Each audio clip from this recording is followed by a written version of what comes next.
Ciao, oggi sono in una Renault Clio. In questo video ti mostrerò come usare l'assistente vocale.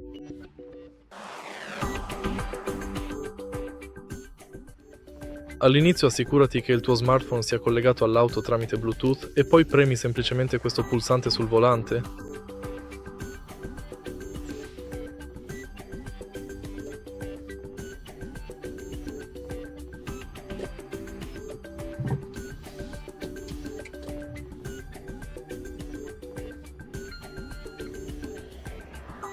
Purtroppo, il riconoscimento vocale non è supportato dal dispositivo che ho collegato, ma fondamentalmente, se colleghi il tuo smartphone all'auto tramite Bluetooth, tieni premuto questo pulsante per usare l'assistente vocale.